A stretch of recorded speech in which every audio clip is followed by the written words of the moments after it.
open door facilities. You would run with no shoes, just in your socks. Or you would go get some scissors from a convenience store. You just ran from DYS and you know how to steal a car. So you're gonna go get a car to get home. Here comes excitement. Once again, here come the hot cars.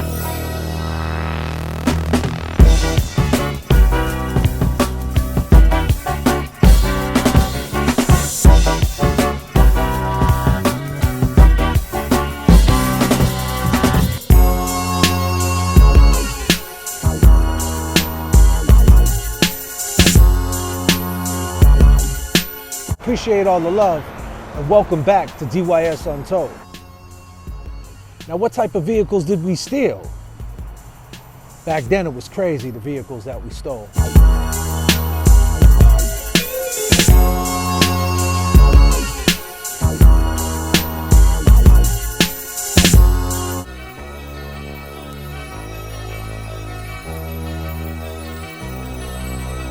The vehicles that we stole back then, they're all classics now. They're going for $30,000, $40,000. Grand Nationals. When I drive down the street, the people all gather round.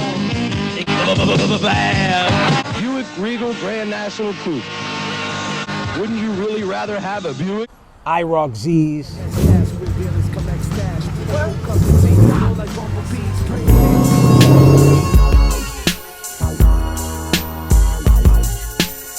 Trans-Ams. For 1985, Trans Am gets a dramatic new look with a smartly restyled aero package, standard. Now, while the aero package is certainly exciting to look at, its true purpose is functional, to control the flow of air over, under, and around the car. How well does the aero package work? Trans Am knifes through the wind with remarkable aerodynamics.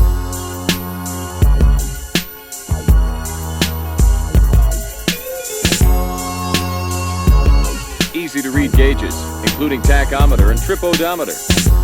And to enhance Trans Am's cockpit-style driver's environment even further, sporty Lear-Sigler adjustable custom bucket seats are available. Sound exciting? So long, Doris. So let me show you. This right here is a steering column on a GM car. That's the tilt bar. It goes up and down. You would stick the screwdriver in the blinker. Now right above that, you see this little black gear. We call that the 8-ball. You crack the 8-ball out. That would loosen up the steering because the pin, the steering mechanism, was kind of connected to the 8-ball. So when you push the 8-ball out, 9 times out of 10, the steering would get loose. And we call them the teeth, that little silver thing you see right there above. And we would just push that back with the screwdriver and the car would stop. Some of us could get a car in 6 seconds. So it was an epidemic. Oldsmobile 4.4 Deuce, Buick Park Avs, some self-destruction video when Heavy D jumped out, the 88 Cherokee Limited with the gold BBS. We were doing the same thing back then. Yo, here's the situation. Idiocy, nonsense. RIP Heavy D, that 88 Cherokee Jeep. Woo! Felt like superstars driving around on cell phones, talking to each other car to car. We were only like 13 years old, 11 years old, some of us. Back then, we would get the flip phones inside the cars, and they would come in crystals. You could take a crystal out, and all you had to do was put another one in. Jordans back then were just Jordans. They used to be on the mannequins. We used to take them up and walk out the store with them. Go to Service Merchandise, get the Air Maxes, the 86, 87 Air Max that you buy now. They was in Service Merchandise, just in boxes, the red ones, the blue ones.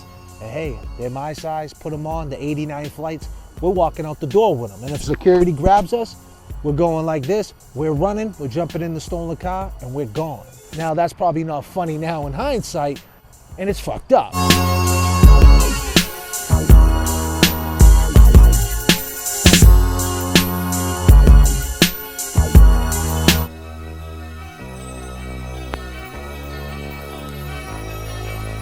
The time I got home, I was on the scanner, your son's AWOL, and I was on the run. And that story is coming up, the 3 fugitives. I was on the run with 3 guys. My boy Ronnie, my boy Capozzi, and my boy Jimmy. Peace. Subscribe. Think it still affects you to this day, like being in DYS? You think it kind of groomed you to go to prison? Hardened you to go to prison? Absolutely. Really? Rosendale was the Walpole of DYS. Lock a kid in there when they're 14. What do you think they're going to act like when they get out? Completely changes the way that you act as a person. And like, I wish that, you know, I had never put myself through that, because now it's like you can't undo it. He's coming home. Coming home. And now they're arresting me. I've been here and there on the run, you know what I mean? True story.